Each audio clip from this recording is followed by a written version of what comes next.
Olá pessoal, tudo bem? Sejam muito bem-vindos. Eu sou o professor Júlio e dando sequência ao assunto de funções, trabalharemos hoje a parte específica de domínio e contradomínio de funções. Como vocês viram na última aula, nosso último vídeo, eu passei a parte de definição de função. Tá? Eu até citei domínio, citei contradomínio, mas não explicitei o significado disso aí. Então a gente vai fazer isso hoje. Olha só. Vamos pegar, por exemplo, a nossa boa e velha função f de A em B, certo? O que é importante você lembrar daquilo ali, lembrando que nós vimos isso, essa definiçãozinha na última aula, o nome da função, o primeiro conjunto que aparece aqui, ó, o primeiro conjunto, ele vai ser o conjunto dado pelo domínio da função. Tá? É o domínio da tua função. Hoje nós vamos admitir que tudo que eu passar para você aqui vai ser uma função. Nós vamos tirar a ideia somente, né? Não vamos falar muito de relação, porque eu vou atribuir que tudo que eu vou passar vai ser uma função. Dentro disso a gente atribui o domínio dela. Então o primeiro conjunto ele vai ser o domínio da função. Você pode abreviar isso da seguinte maneira, ó, domínio da tua função f. Dá para você usar, a gente vai usar essa definição para domínio. Aqui do lado, o outro conjunto, onde as flechas estão chegando, ele vai ser o contradomínio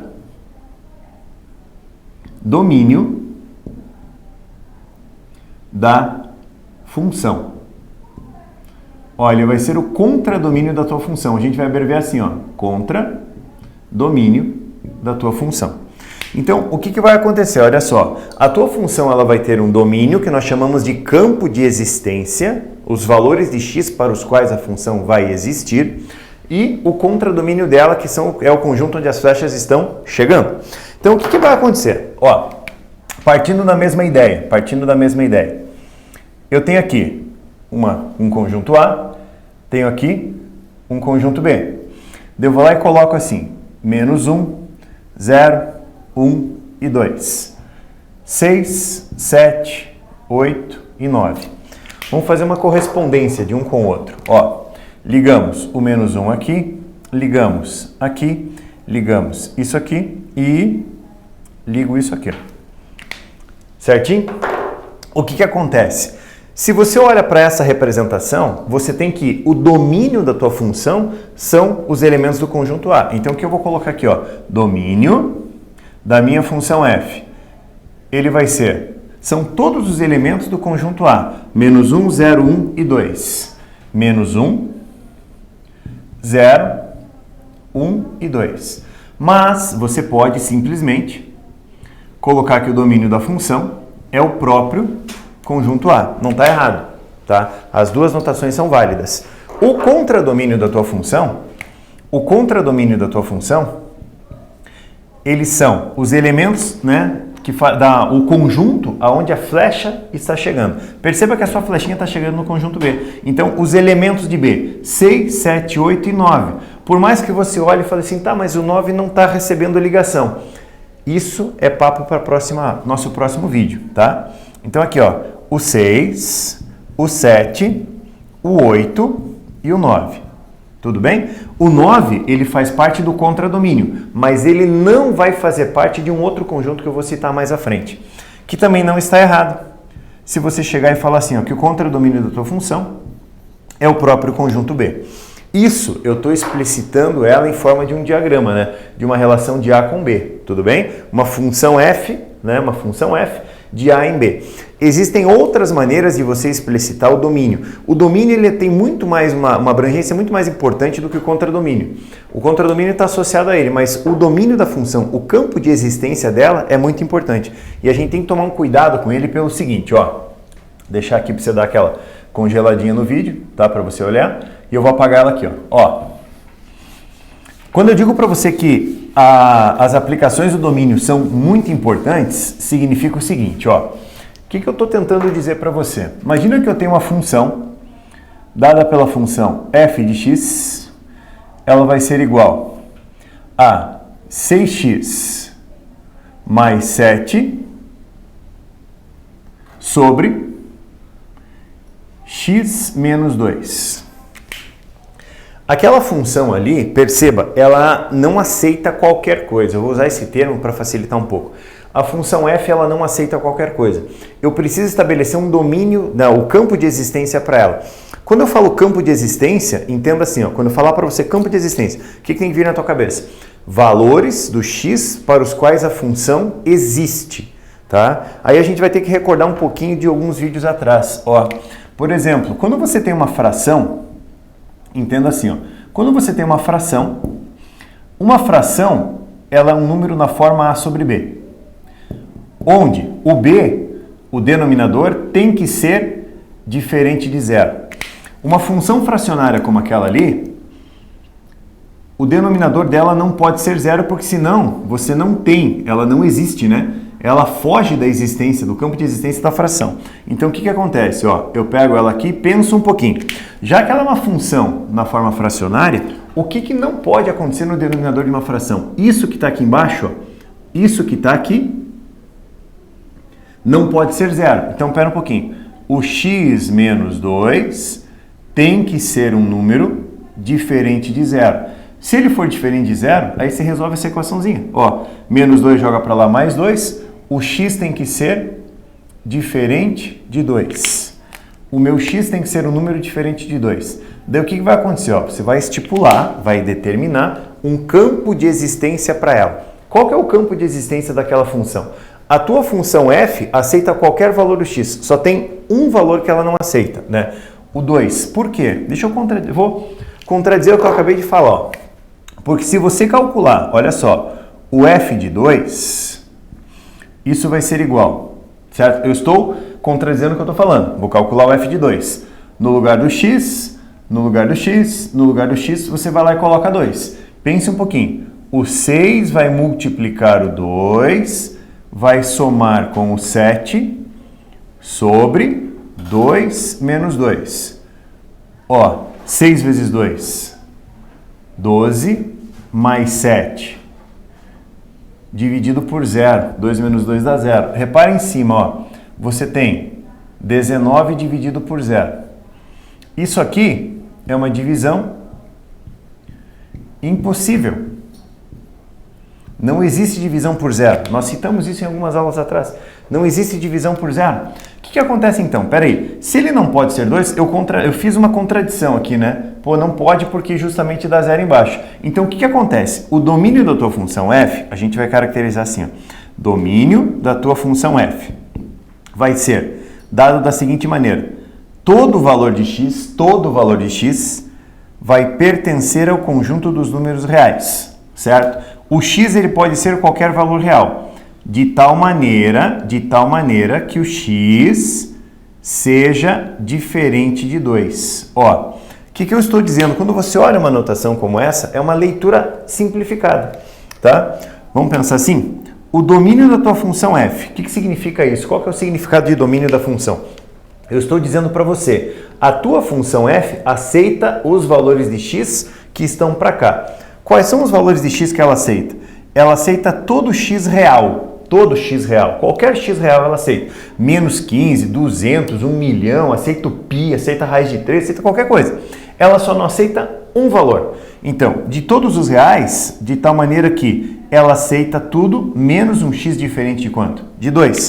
O teu x é real, de tal maneira, essa barrinha aqui, de modo que o x é diferente de 2. Daí você vai pensar, tá, mas por que ele tem que ser diferente de 2? Porque se ele for 2, acarreta numa divisão impossível. E eu não posso ter isso aí. Quer ver uma outra situação? Ó, vou lá e coloco, vou mudar o nome da função. Chama agora de h de x. Igual x mais 8 sobre x mais 7. De novo uma função fracionária, vamos pensar. O que não pode nunca acontecer em uma fração? O denominador dela ser 0. Então, vamos pensar. Isso aqui não pode jamais ter o denominador igual a 0. Então, isso aqui, ó, nunca pode ser, ó, tem que ser o quê? Diferente de 0. Então, vamos pensar um pouquinho. O teu x mais 7 tem que ser um número diferente de 0. Se você pegar o 7 e passar para lá, o teu x tem que ser um número diferente de menos 7. Só para você entender. Por quê? Porque se ele for menos 7, embaixo dá zero. E dá ruim. Não vai ser legal não. Ó, ele tem que ser um número diferente de 7, de menos 7. Daí você pensa, tá, mas quais valores ele pode assumir? Todos os valores que você tem. Tudo. Então nós vamos fazer o seguinte. O domínio, só cuide, tá? Estamos chamando de função h. Domínio da função h vai ser dado por todo x que pertence aos reais, de tal maneira, de modo que o teu x vai ser diferente de menos 7. Certo? Fazendo a leitura e com calma. O domínio da tua função h, o que eu estou dizendo para você? Todos os valores de x, o campo de existência dela, aonde ela pode andar, certo? De tal maneira que ela exista. Ela existe para todo x que é real. Tudo bem? De tal maneira que esse x tem que ser diferente de menos 7. Porque se ele for menos 7, ó, vamos fazer aqui, ó. Vamos contradizer o que ele está falando. Eu vou calcular o h de menos 7. Em cima, você fica com o seguinte, ó. Troca x por menos 7. Menos 7 mais 8. Sobre menos 7 mais 7. E em cima você fica com 1 dividido por 0. Não dá, né? Divisão por zero não existe. Isso aqui, ó, é uma divisão impossível. É uma divisão impossível. Por isso que ele tem que ser diferente de menos 7.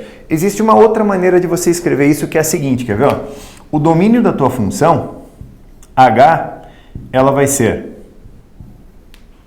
conjunto dos números reais, todos os reais, certo? Como números são infinitos valores, eu ponho apenas ele. Eu faço assim, ó, tiro isso aqui, ó. Quer ver? Vamos tentar entender? Bem simples. Domínio da tua função h são todos os valores de x para os quais a função existe. São todos os reais. Dos reais eu estou tirando o menos 7, porque ele não pode dar o denominador zero. Tudo bem? Agora perceba uma coisa, ó. Vamos atribuir o seguinte. Ó. Vou jogar uma outra função. Uma função f de x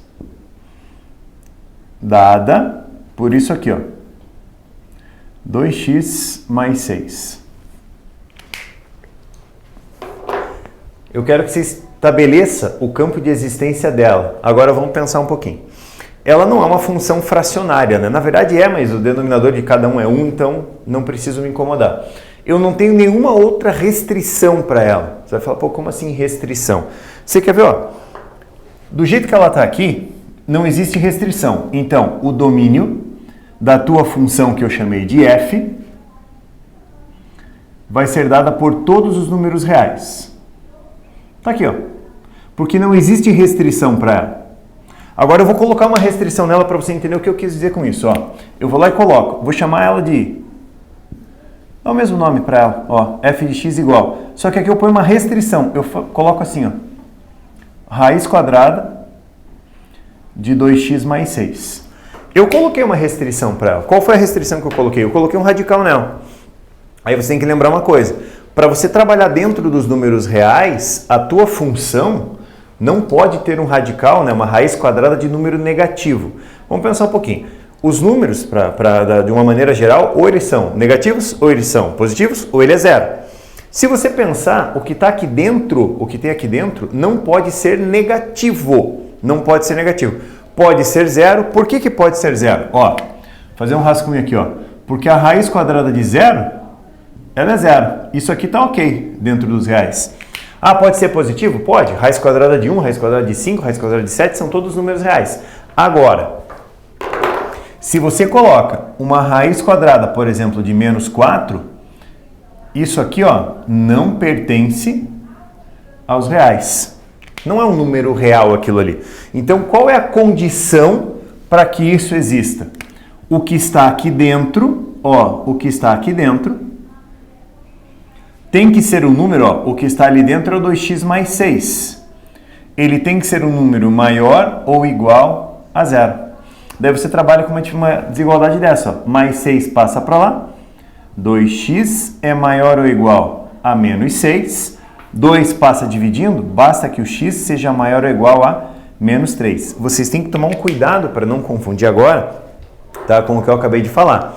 O x tem que ser um número maior ou igual a menos 3, tá? O x. Então eu vou fazer alguns exemplinhos aqui, ó. Por exemplo, o que acontece se o x for menos 3?